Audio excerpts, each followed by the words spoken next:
महाराष्ट्राचा आवाज आपल्या हक्काचा। कल्याण डोंबिवली महापालिका आयुक्तांच्या दालनाबाहेर पालिका कर्मचारी आपापसात भिडल्याचं पाहायला मिळालं। पालिका कर्मचाऱ्यास सुरक्षा रक्षकांनी मारहाण केल्याचा आरोप संबंधित कर्मचाऱ्याने केलाय। या घटनेमुळे आयुक्त दालनाबाहेर एकच गोंधळाची परिस्थिती निर्माण झाली होती। रमेश पौळकर असं मारहाण झालेल्या कर्मचाऱ्याचं नाव असून पौळकर यांना उपचारासाठी रुग्णालयात दाखल करण्यात आलंय। तर याबाबत पालिका अधिकाऱ्यांनी माहिती घेऊन सांगतो असं म्हणत प्रतिक्रिया देण्यास नकार दिलाय। महापालिकेचा सुरक्षा रक्षक आहे।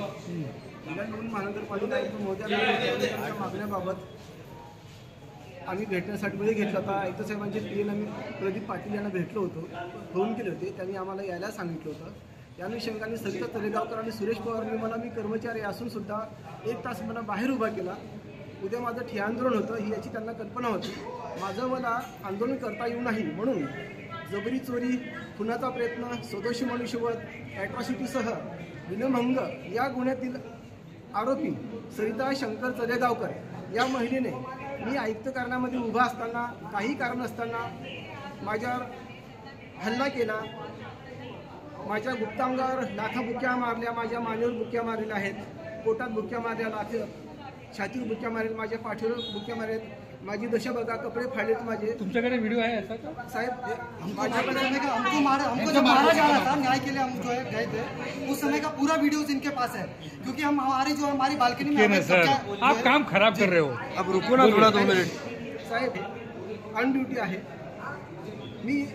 माझ्या कर्मचाऱ्यांच्या मागण्या संदर्भात मान्य आयुक्त महोदयांना अगोदर तक्रारी केल्या आहेत आणि त्याच्यामध्ये जबरी चोरी आणि खुनाचा प्रयत्न याच्यामधील जे आरोपी आहे सरिता तळेगावकर आणि बेकायदेशीररित्या इथे बसवलेला सुरेश पवार हा सुरक्षा अधिकारी आणि बेकायदेशीररित्या नेमणूक केलेली रेखा हेमांगी गोपाळसिंह बहनवाल या आयुक्तांच्या विरोधात आम्ही कर्मचाऱ्यांना न्याय मिळवण्यासाठी पाठपुरावा करतोय। त्याच्यामध्ये आम्हाला पाठपुरावा करता येऊ नये आणि प्रशासनाच्या याच्यामध्ये हातबत बरपटलेले असल्यामुळे आमचा आवाज दाबण्यासाठी आज प्रशासनानेच आमच्यावर सरिता तळेगावकर आणि सुरेश पवारला आणि त्याला मदत केली दिलीप रोकडे यांनी। आता मी मरता वाचलो साहेब, मी जगतो का वाचतो याची गॅरंटी नाही। आपल्या सहकार्याची आणि मार्गदर्शनाची गरज आहे।